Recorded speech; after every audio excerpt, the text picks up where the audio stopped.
너희는 이것들보다 귀하지 아니하냐라는 말씀을 가지고 본문의 은혜를 함께 나누고자 합니다. 지난주에 사택 마당과 화단에 있는 잡초를 뽑았습니다. 퇴근하고 뽑기 시작했는데 해가 뉘엿뉘엿 지기 시작하더라고요. 그러니까 서너 시간 뽑았던 것 같아요. 분명히 한 달 전에 뽑았는데 어느덧 한 달 사이에 굉장히 많이 자라 있었습니다. 누가 보면 게으른 줄 알겠다 싶더라고요. 물도 주지 않았고 신경도 안 썼고 그 폭염 속에 내버려뒀는데 어찌 그리 잘 자라는지, 잡초의 생명력과 그 번식력과 땅의 충만함이 사모되기도 했습니다. 반대로 제가 심어놓은 꽃들과 나무들은요, 하루만 물을 안 줘도 비실비실 거렸습니다. 말라 죽습니다. 너무 연약해요. 서운할 만큼 약해요. 그만큼 공을 들였으면 좀 강하게 클 법도 한데 너무 약해요. 근데 그날 저는 그 연약하고 제 어떤 헌신보다 더 많은 것을 주지 못하는 그 꽃과 나무는 남겨두고 잡초는 사정없이 뽑아버렸습니다. 왜냐하면 주인의 뜻과 상관없이 뿌리 내린 것들이기 때문입니다. 주인의 뜻과 상관없이 동산에 자리하고 있는 풀들은 아무리 생명력 있고 충만해도 그 동산에 영원히 자리할 수 없습니다. 제가 뽑아버린 풀들도 다 이름이 있습니다. 나름 꽃도 피우고 있었습니다. 그런데 왜 잡초라고 부르는 줄 아세요? 제가 안 심었기 때문입니다. 제가 심은 것들은 제가 다 이름을 알아요. 근데 제가 안 심었기 때문에 이름 없는 잡초가 돼버린 겁니다. 강한 것들을 주님이 아끼지 않는 것을 참 감사하는 시간을 보냈습니다. 비록 연약하고 상한 갈대 같다 할지라도 주님이 심으셨기 때문에 꺾지 않으시고 책망하지 않으시고 세우시고 입히시고 먹이시고 그분의 동산에서 영원히 살게 하신다는 그 천국의 소망은 그날 제게 큰 위로가 되었습니다. 저는 너무 연약합니다. 하지만 주님이 저를 심으셨습니다. 피로 값주고 사셨습니다. 그래서 주님께서 우리를 세상 끝날까지 아끼고 귀하게 여기십니다. 주님의 아끼심이, 주님의 귀하게 보심이, 이 연약한 나를 끝없이 보호하심이 우리의 담대함이며 장래의 소망이 되기를 주님의 이름으로 축복합니다. 오늘 본문 말씀은 두 가지 보물을 언급합니다. 계속해서 두 가지를 이렇게 병렬로 나타내는데요. 땅의 보물과 하늘의 보물, 그리고 뒤이어서 두 종류의 눈을 의미합니다. 밝은 눈과 어두운 눈, 그렇게 말하면서 나중에 가서는 두 종류의 피조물, 땅에 사는 새와 공중에 사는 새와 땅에 사는 백화파를 언급하면서 하나님의 아버지 되심을 예수님이 드러내십니다. 24절에서 두 종류의 주인을 언급하는데요. 이 두 종류의 주인을 예수님은 하나님과 재물이라고 말씀하십니다. 그 무엇이 감히 하나님과 견줄 수 있겠습니까? 그 무엇이 주님의 라이벌이 될 수 있겠습니까? 그런데 예수님께서는 지금 이 재물이 하나님의 라이벌이 될 수 있음을, 경쟁자가 될 수 있음을 말씀하십니다. 재물을 단순하게 돈이라고 언급하지 않습니다. 이때 당시에 돈을 언급하는 단어들이 있었는데요. 주님은 돈이라고 하지 않고 아람어를 그대로 사용해서 맘몬이라고 말씀을 하십니다. 본문은 아마도 이 말씀을 읽는 우리로 하여금 이 맘몬이라는 어떤 물질적인 정체가 인격을 가지고 있고 지배력을 가지고 있고 우리와 교제하면서 영향력을 행사하는 존재라는 것을 알려주려는 것 같습니다. 하나씩 천천히 살펴보면서 은혜를 나누겠습니다. 자, 19절과 20절을 보시면은 너희를 위하여 보물을 땅에 쌓아두지 말라고 말씀을 하십니다. 이건 뭐 저축도 하지 말고 그냥 막 써라 이런 뜻은 아닙니다, 여러분. 계속 말씀을 읽어가시면 이 뜻을 알 수 있을 텐데, 너희를 위하여 땅에 보물을 쌓아두지 말라고 말씀하신 다음에 26절을 말씀하십니다. 우리 26절 함께 읽어보겠습니다. 공중의 새를 보라. 심지도 않고 거두지도 않고 창고에 모아들이지도 아니하되 너희는 하늘 아버지께서 기르시나니 너희는 이것들보다 귀하지 아니하냐. 할렐루야. 여러분, 공중의 새는 창고를 짓지 않습니다. 공중의 새는 창고에 아무것도 모아들이지 않습니다. 그래서 새가 자유한 거예요. 그래서 자유한 겁니다. 내가 땅에 소망을 두고 내가 땅에 보물을 쌓아두는 순간 내 믿음이 땅에 매이기 시작합니다. 내 자유를 땅이 소유하기 시작합니다. 그때 내 믿음이 멈춰버리는 거예요. 만약 내 기도가 뚫리지 않는다면, 내게 기도로 구할 마음이 생기지 않는다면, 그 마음이 소멸된 상태라면, 내가 기도하는데 중언부언한다면, 여러분 혹시 내가 땅에 보물을 쌓아두고 있는 건 아닌지 돌아보시기 바랍니다. 대부분은 땅에 쌓아둔 보물이 기도를 막아버릴 때가 있어요. 기도하지 못하게 할 때가 있어요. 주님이 그거를 불어버리시면 우리는 그때 가서 그걸 뭐라고 말하죠?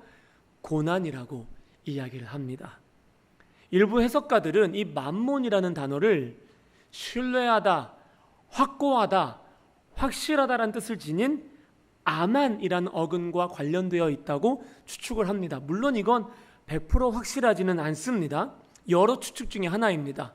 이 아만이라는 것은 흥미롭게도 우리가 자주 고백하는 아멘이라는 신앙 표현의 뿌리이기도 합니다. 그 말은 진리입니다. 그건 확신합니다 라는 단어이죠.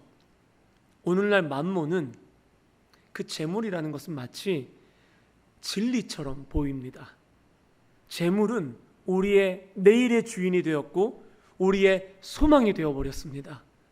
고난 앞에서 풀어낼 보장과 열쇠가 되어버렸습니다. 만몬은 마치 하늘과 같은 권위를 지니고 있어서 성도로 하여금 땅을 다스릴 수단이라고 성도를 속이고 있습니다. 수많은 크리스천과 청년들이 이 만몬 앞에서 아멘하기 시작했습니다. 예수님은 단호하게 그것은 진리가 아니라고 말씀을 하십니다. 그리고 조금 더 강력하게 너희가 재물과 만몬과 하나님을 겸하여 섬길 수 없다라고 말씀을 하십니다. 재물의 지배를 이기고 보물을 하늘에 쌓아두는 방법을 마태복음 19장 21절에서 말씀해 주시는데요. 이렇게 말씀하십니다. 마태복음 19장 21절을 제가 읽어드리겠습니다. 내 소유를 팔아 가난한 자들에게 주라. 그리하면 하늘에서 보화가 있으리라. 그리고 와서 나를 따르라. 할렐루야. 땅에 쌓아놓는 보물을 흩어버리고 하늘의 보화를 쌓는 방법은요, 내 소유를 줘버리는 것입니다. 그리고 주님을 따르는 것입니다. 주라, 따르라. 오직 이것만이 성도가 재물을 이기고 하나님만을 섬기고 장래의 소망을 주님께 맡겨드리는 방법인 줄로 믿습니다. 내 소유를 사용하는 방법, 그 방식, 내 돈을 쓰는 방식을 보면요, 내가 지금 무엇을 사랑하고 있는지, 어디에 헌신하고 있는지 다 드러납니다. 감출 수 없습니다. 저는 좋아하는 음식이 하나 있습니다. 그래서 제 카드 명세서를 보면요, 그 음식이 매주 한 번씩 찍혀 있어요. 그걸 보면 제가 이 음식을 얼마나 사랑하는지 속일 수가 없는 거예요. 여러분이 돈을 쓰는 방식, 여러분의 잔고가 찍혀 있는 방식들을 보시면은 실은 여러분이 어디에 소망을 두고 있는지가 다 드러납니다. 2024년에 미국 조지아주에 피바인 침례교회라는 교회가 하나 있었습니다. 이 교회가 4,280명의 의료 채무, 그러니까 4,280명의 병원을 이용하고 진 빚을 전부 갚아주기로 결심합니다. 성탄절이에요. 성탄절에 맞춰서 편지를 보냅니다. 당신의 빚은 모두 지불되었습니다. 이렇게 편지를 보내고 약 570만 달러, 우리나라 돈으로 그때 당시에 77억 정도의 채무를 교회가 다 갚아줘 버립니다. 어떤 노부부는 불의의 사고로 수술을 받고 이 빚을 갚기 위해서 매일매일 아파도 출근하고 있다가 이 편지를 받고 하나님의 그 위대한 사랑과 은혜를 경험하기도 했습니다. 미국이요, 굉장히 의료비가 비싸요. 저희가 둘째를 임신하고 초기에 가서 피검사 한번 받았는데 200만 원이 찍힌 청구서를 받고 충격을 받았습니다. 피검사 한 번에 200만 원을 내야 되는 그런 나라예요. 근데 그 모든 돈을 교회가 다 갚아줍니다. 성탄절에 빚진 자의 서름과 눈물을 전부 닦아줍니다. 그리고 예수님이 어떤 일을 행하셨는지를 다 보여줍니다. 그런 교회를 감히 세상이 욕할 수 있을까요? 지역 사회에서 그 교회가 비난받을 수 있을까요? 주님은 그 교회를 통해서 추운 겨울 빚진 자의 어두운 삶을 밝히는 등불로 그 교회를, 피바인 침례교회를 사용하셨습니다. 저와 여러분은 어땠을까요? 제가 아는 동기 목사님에게 너 만약에 77억 있으면 어떡할래? 그러니까 그분은 바로 하는 말이 야, 비전센터 세워야지. 야, 성전 세워야지. 그래서 그래, 세워라. 그렇게 이야기했습니다. 또 어떤 분에게 물어보니까 목사님, 땅 사야죠. 목사님, 주식해야죠. 그렇게 이야기하더라고요. 그래서 저는 주식이 뭔지 몰라요. 그렇게 이야기하기도 했습니다. 여러분, 재물이 쓰는 방식을 보면 내 눈이 어디를 향하고 있는지 다 드러나요. 그 눈은 감출 수가 없습니다. 22절 말씀 보시면 주님은 눈은 몸의 등불이라고 말씀하셨습니다. 이 눈은 몸의 등불이라는 구절이 당시 사람들이 가지고 있던 사고를 조금 이해하셔야 되는데요.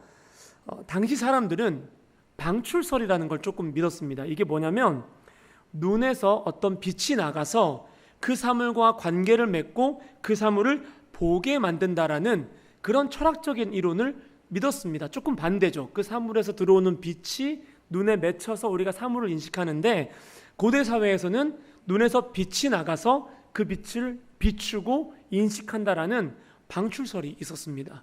그런 문화적 배경에서 주님은 눈은 몸의 등불이라고 말씀을 하시는데 실제로 예수님이 그렇게 믿는다기보다는 당시의 문화를 사용하여서 눈의 상태가 사람의 상태와 매우 밀접하게 연관되어 있음을 말씀하시는 겁니다. 우리의 눈이 등불과 같은 기능을 하는 겁니다. 주님이 나의 눈을 횃불로 삼으신 겁니다. 내 눈이 닿는 곳에 빛이 임하는 거예요. 할렐루야. 하나님은 우리 자녀된 우리 모두에게 이 두 눈에 등불과 같은 횃불과 같은 권세를 주신 줄로 믿습니다. 어두운 곳을 밝게 하시고 그 어둠의 존재를 폭로하게 하시고 내가 보는 주님을 세상이 밝히 드러낼 수 있는 횃불과도 같게 하는 능력을 주셨어요. 여러분이 바라보는 곳마다 주님이 비추이고 계십니다. 내 눈이 비추는 능력을 주셨는데 이거를 지금 사람들이 하나님이 아니라 복음이 아니라 만몬을 비추는데 자꾸 사용하니까 자꾸 하나님은 흐릿하게 느껴지는 거예요. 작아 보이는 거예요. 그리고 재물은 커 보이고 선명해 보이는 겁니다. 염려는 커 보이는 겁니다. 미래에 마치 그것들만 존재하는 것처럼 우리를 속입니다. 여러분, 내 눈이 재물을 비추잖아요. 그럼 그 재물이 권세 있는 것처럼 보입니다. 내 눈이 원망과 상처를 비추잖아요. 그러면 지나간 사건이 지금도 생생하게 느껴지고 그게 커 보입니다. 여러분의 눈을 다스리시기를 주님의 이름으로 축복합니다. 눈을 잘 사용하셔야 됩니다. 여러분의 눈이 비추이는 것들에 대해서 권위를 가지고 권세를 가지고 바라보시기를 주님의 이름으로 축복합니다. 주님은 창세기 13장 14절에서 조카 롯에게 자기 소유, 이 땅을 양보한 아브라함에게 말씀하십니다. 뭐라 말씀하시냐면 롯이 아브라함을 떠난 후에 여호와께서 아브라함에게 이르시되 너는 눈을 들어 너 있는 곳에서 북쪽과 남쪽 그리고 동쪽과 서쪽을 바라보아라. 15절에 보이는 땅을, 눈으로 보는 땅이죠. 내가 너와 내 자손에게 주리니 영원히 이르리라. 하나님께서 열방을 땅끝까지 아브라함에게 소유로 주시는 방법으로 그의 눈을 사용하십니다. 눈을 들어 보게 하심으로 아브라함을 축복하십니다. 그리고 언약을 성취하십니다. 사탄은요, 계속 내가 봐야 할 것을 보지 못하게 만듭니다. 내가 비추어야 할 것을 비추지 못하게 만들고 나 자신을 어둠 속에 묶어버립니다. 그리고 자꾸만 시선을 주님을 향하게 만드는 게 아니라 다른 것 보게 해요. 분주하게 만들어요. 염려하게 만들어요. 주님 보지 못하게 만듭니다. 여러분, 그럴 때 어떻게 해야 할까요? 어떻게 하시겠어요? 서두에 말씀드렸던 마태복음 19장 21절을 기억하시기 바랍니다. 줘버려야 합니다. 놔버려야 합니다. 그리고 주님을 따라가셔야 됩니다. 놓지 않으면 역설적으로 주님을 따라갈 수가 없습니다. 이 부자 청년은 마태복음 19장에 나왔던 결국 근심하며 주님을 떠나갑니다. 자기 소유를 주지 못했기 때문입니다. 아브라함도 이때 당시에 롯만 보고 있었어요. 실은 저는 그렇게 봅니다. 후사가 없었던 아브라함에게 조카 롯은 은근히 자신의 후계자가 될 수도 있는 가능성을 품었을지도 모릅니다. 아브라함은 미래에 대한 보장으로 롯을 생각했을 수도 있습니다. 그러나 여러분, 주님의 내일은 롯이 아니라 이삭에게 있었습니다. 결국 주님은 아브라함으로 하여금 롯을 떠나보내게 만듭니다. 그리고 보낼 때 장차 자신이 좋은 땅을 차지할 수 있는 그 장래의 권한까지도 다 놔버리게 만듭니다. 그때가 돼서야 비로소 롯만 보던 아브라함의 눈이, 세상을 쫓던 그의 눈이 자유해지기 시작했어요. 매여있던 시선이 풀리기 시작해서 롯이라는 작은 세상에 집착하는 것이 아니라 동쪽과 남쪽과 서쪽과 북쪽과 열방을 향해서 아브라함의 눈이 넓어지기 시작했습니다. 사랑하는 여러분, 눈을 드시기를 주님의 이름으로 축복합니다. 나를 어둡게 만드는 것들로부터, 나를 믿음으로부터 멀어지게 만드는 것들로부터, 하나님이 아닌 것을 집착하게 만드는 것들로부터 눈을 돌리십시오. 하나님이 아닌 가능성에 눈을 두지 마십시오. 거기 주님이 안 계시면 쳐다보지도 마십시오. 그리고 주님 보라는 것을 보십시오. 비추라는 것을 비추십시오. 산 위에 있는 동네가 되셔서 여러분의 시선이 닿는 곳마다 밝히 보이게 하는, 주님의 영광을 드러내는 빛의 자녀가 되시기를, 나를 불러내신 그 기이한 빛을 뿜어내시기를 주님의 이름으로 축복합니다. 최근 하나님께서 저희 가족에게 자꾸 선교사님들을 보여주셨어요. 우리의 눈이 그분들을 향하고 그분들의 삶을 비춰주기를 원하신다는 것을 느꼈습니다. 그래서 2주 전에 꽤 저희 딴에는 큰 재정을 해외에 계신 선교사님께 보내드렸어요. 그리고 같은 주에 또 다른 선교사님을 하나님이 비춰주기를 원하셨습니다. 되게 그럴 때는 저와 아내가 서로 소통하지 않아도 마음이 하나가 됩니다. 여러분, 딴 이야기를 잠깐 하자면, 여러분이 굳이 하실 때, 누구를 재정적으로 돕고 싶으실 때는 꼭 가족과 상의하시기를 바랍니다. 그게 동력의 방법이에요. 그래야 가족의 믿음이 함께 자라요. 나만 구제하고 내 믿음만 크기를 주님 바라시는 게 아니라 내 가족과 상의하고 함께 고민하고 함께 기다리면서 함께 성장하기를 주님이 원하십니다. 몇 년 전에 제가 재정적으로 너무 어려울 때 하나님이 들으셨는지 어떤 분께서 큰 돈을 가지고 오셨어요. 모든 문제를 해결할 수 있을 만큼. 제가 여쭤보았습니다. 뭘 여쭤봤을까요? 얼마인가요? 이런 걸 여쭤봤을까요? 이 돈이 어디서 났나요? 이런 거 여쭤봤을까요? 아니요. 남편과 상의한 겁니까? 이렇게 물어봤습니다. 그러자 그 집사님이 아니라고 하셨습니다. 남편은 이 돈이 있는지도 모르고 내가 몇 년을 모아온 돈이다 말씀하셨습니다. 제발 받으라고 하셨어요. 마음이 어렵죠. 먼 길까지 오셔서 절 위해 기도하시고 주님과 저만 아는 비밀을 듣고 오셨는데 그 받아야죠. 근데 매몰차게 거절했습니다. 도로 가져가세요라고 했습니다. 너무 서운해하셨습니다. 여러분, 목사가 늘 친절해야 할 것 같죠? 그럼 얼마나 좋겠습니까? 그런데 진리가 아니라고 생각한 순간, 이것이 보디발의 아내의 옷자락이라고 깨닫는 순간 매몰차게 돌아서야 합니다. 거기에 온정을 담고요, 거기에 대화를 몇 마디 더 나누고요, 거기서 인격적인 척하면요, 그 순간 만문이 뱀처럼 목사를 결박해버립니다. 한번 감겨버리면 빠져나오기 정말 힘들어요. 그래서 그분과의 관계가 끊어질 걸 각오하고 매몰차게 거절했습니다. 몇 번을 권면했는지 몰라요. 아멘. 계속 설득하는 집사님께 말씀드렸습니다. 남편과 상의되지 않은 이 큰 돈을 목사가 받아버리면 목사 때문에 남편의 믿음이 죽어버립니다. 도로 가져가시고 이 재정을 남편을 위해서 사용하십시오.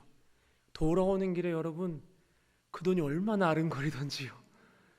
만약에 1분만 더 쥐고 있었으면 넘어가는 거예요. 그냥 매몰차게 잘라냈어야 했어요. 그런데 그로부터 몇 년 사이에 이 집사님께 연락을 받았는데 남편의 믿음이 드라마틱하게 성장해버린 거예요. 하는 말이, 목사님, 제가 잔소리 안 해도요, 하나님이 다 가르치세요. 하나님이 남편에게 그때그때 다 말씀하세요. 이걸 두 눈으로 보셨다는 거예요. 사랑하는 여러분, 선한 일을 하실 때 꼭 가족과 상의하시고 가족의 이름으로 하시길 주님의 이름으로 권면드립니다. 그렇게 가족의 믿음이 성장하면요, 더 든든한 기둥이 돼서 여러분이 주님의 나라를 섬길 수가 있습니다. 다시 본론으로 돌아와서 선교사님들을 모시고, 선교사님이죠, 선교사님 모시고 맛있는 식사와 더 많은 재정을 헌금을 했습니다. 스스로 생각했습니다. 야, 이건 정말 힘에 진하게 했다. 뿌듯하다. 이제는 한동안은 주님이 이렇게 선교사님을 비춰주진 않겠지 생각했습니다. 근데 지난주에 누가 오셨죠? 인도네시아 선교사님이 또 오셨어요. 제가 학생부에서 사역할 때도 그분을 뵙고 은혜를 많이 받았었는데 너무 힘있게 행복하게 복음을 전해주셨잖아요. 하나님이 또 제 눈으로 그분을 비추게 하시는 걸 느꼈습니다. 저는 눈을 감았습니다.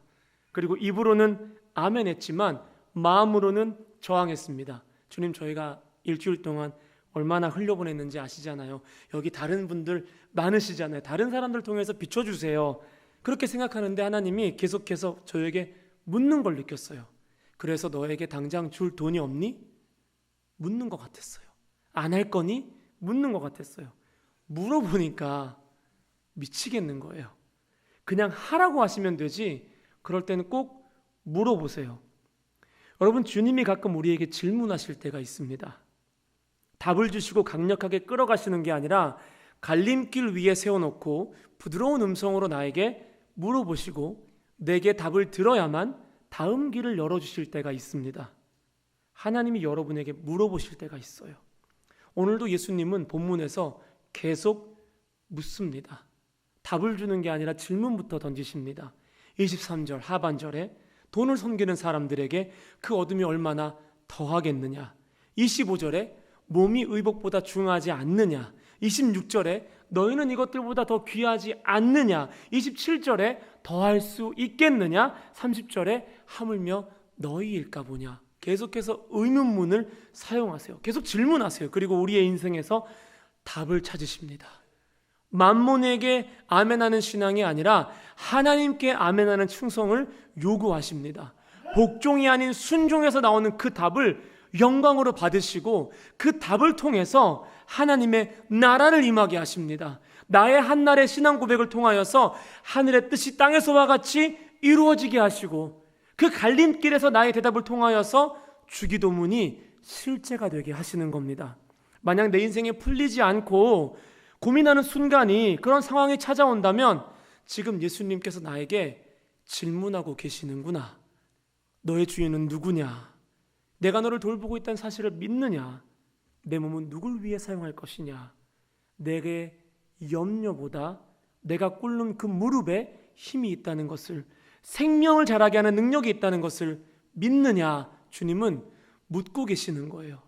거기에서 대답이 끝나야 그 다음 기도로 넘어가는 겁니다. 실은 5장부터 7장까지 주님은 계속 기도에 대해서 말씀하세요. 본문은 주기도문 이후에 주기도문을 어떻게 살아내야 하는지 그 제자도의 삶을 말씀하고 있는 것입니다.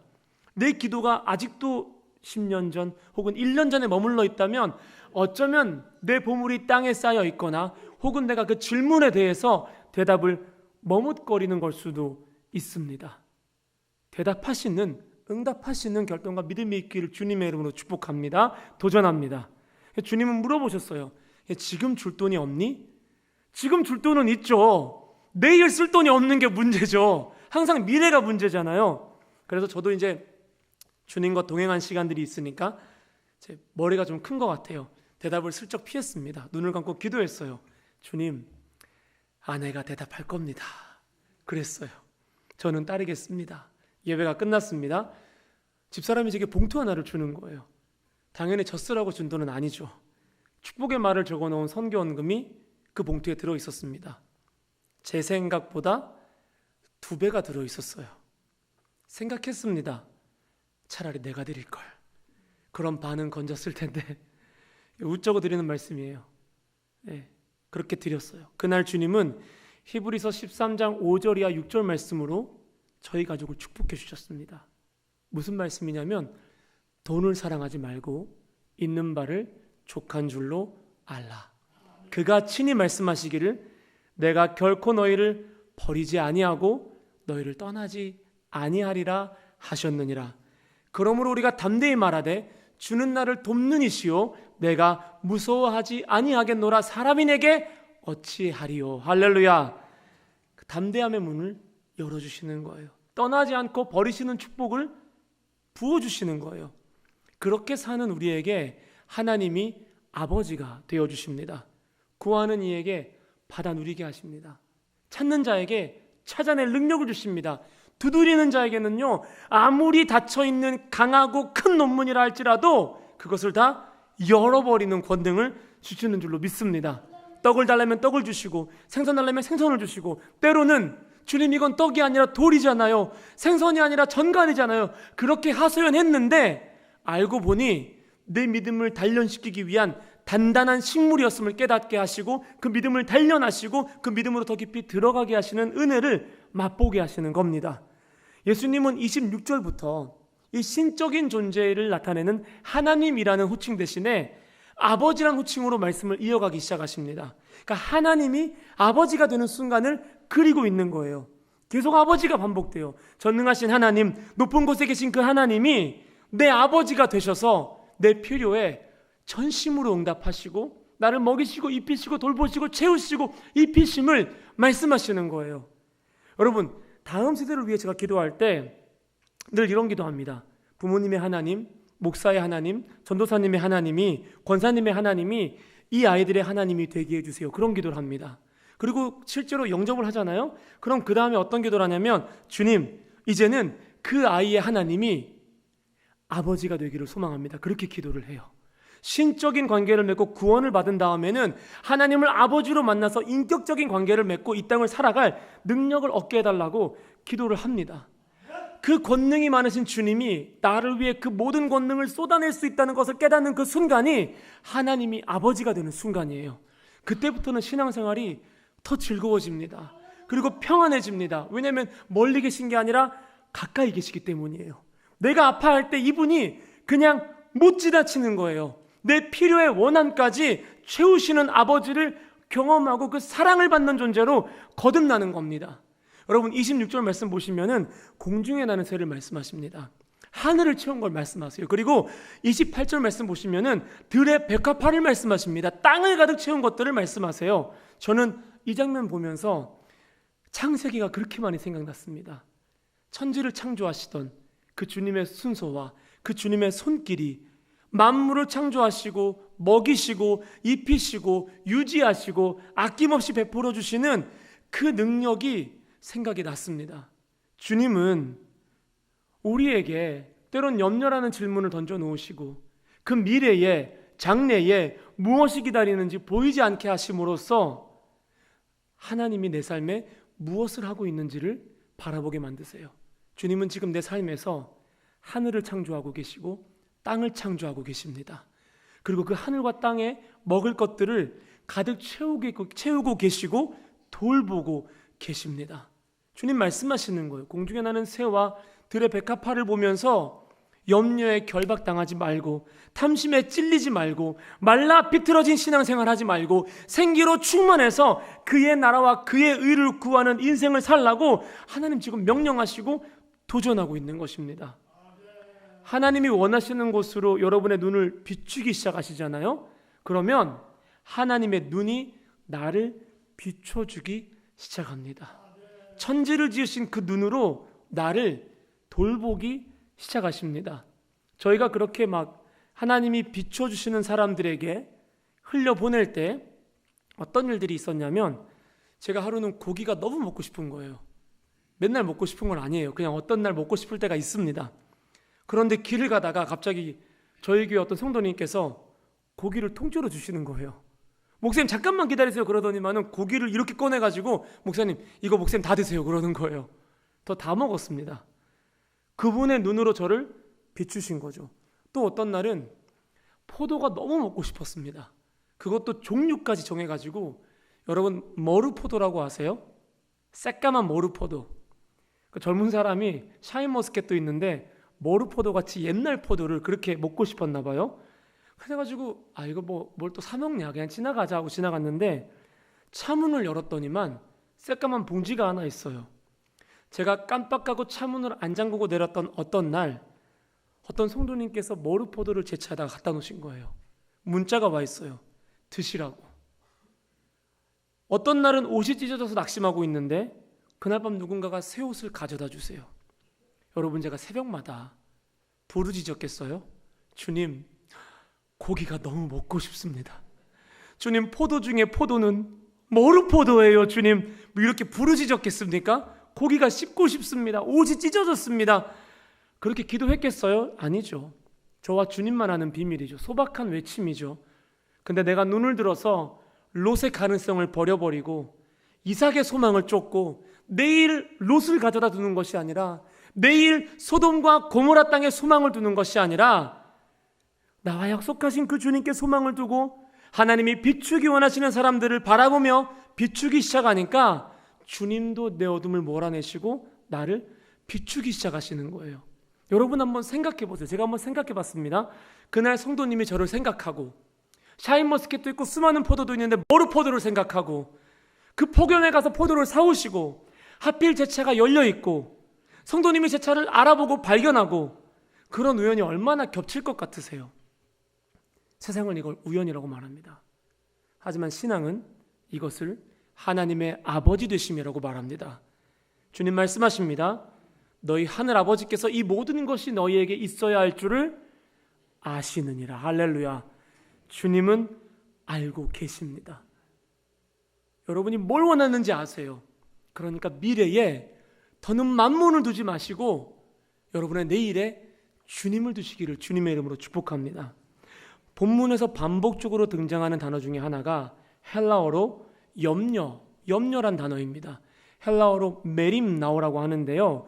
대부분의 이제 설교자들이나 학자들이 아니죠. 설교자들은 이 염려를 마음이 나뉘어 있는 상태라고 해석을 합니다. 마음이 분산된 상태라고 해석을 하는데요. 조금 주의할 필요가 있습니다. 이 원어를 연구할 때 공시적 연구라는 말이 있습니다. 갑자기 어려운 말 써서 죄송합니다. 이 단어가 쉽게 말해서 이 단어를 쓸 당시에 이 단어가 어떻게 쓰였는지를 추적하는 연구예요. 그래가지고 이 단어가 그때 당시에 어떤 뜻으로 쓰였는지를 복원하는 과정이 공시적인 연구입니다. 여러분, 마음이 나뉜다는 뜻은 실은 좀 애매해요. 그 뜻은 후대에 쓰여질 확률이 좀 높습니다. 메림나오, 염려는 말 그대로 염려예요. 여기서 걱정이에요. 슬픔이에요. 근심이에요. 이때 예수님이 쓰셨을 때 염려는 그냥 그렇게 쓰였습니다. 마음이 나뉘는 것은 아니었습니다. 그 본문의 맥락에서 염려라는 것은 뭐냐면 내일의 사건과 근심을 오늘로 가져와서 내게 주신 하루의 소명을 다하지 못하고 내일에 매여 사는 것을 염려라고 말합니다. 다가오지 않은 일.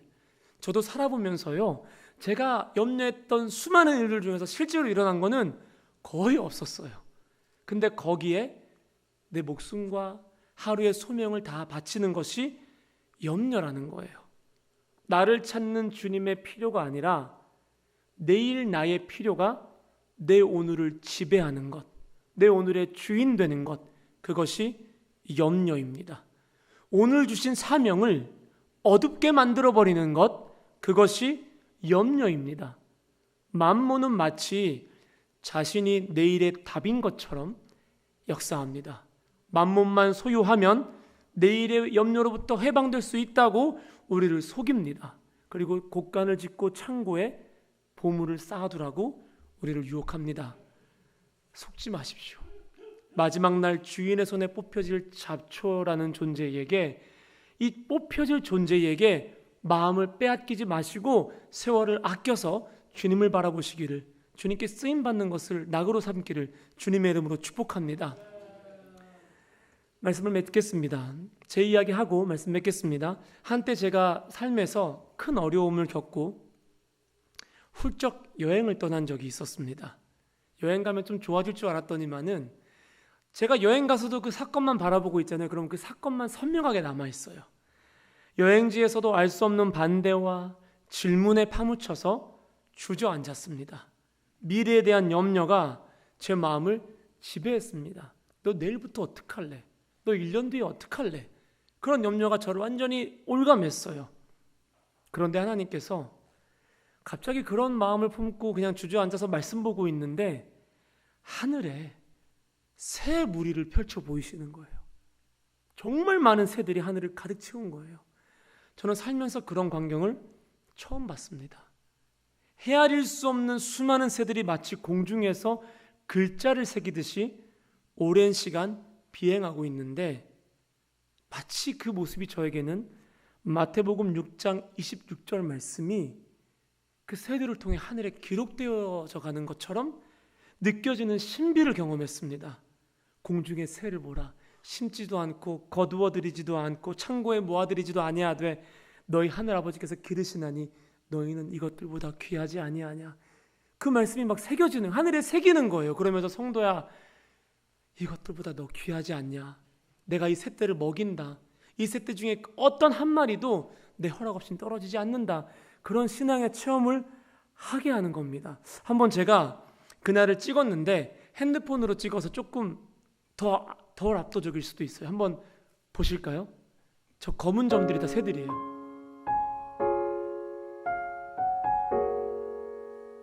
앞에 불을 좀 끄면 좀 더 잘 보일까요? 핸드폰으로 보내드릴까요, 제가? 저 점들이 다 새들입니다. 지나가는 사람들이 모두 멈췄어요. 심지어 차도 멈췄어요. 적어보려고. 근데 막 뭐가 히브리어 헬라어 배워서 그런지 막 저게 막 다 헬라어처럼 보이는 거예요. 제 눈에 글자처럼 보이는 거예요.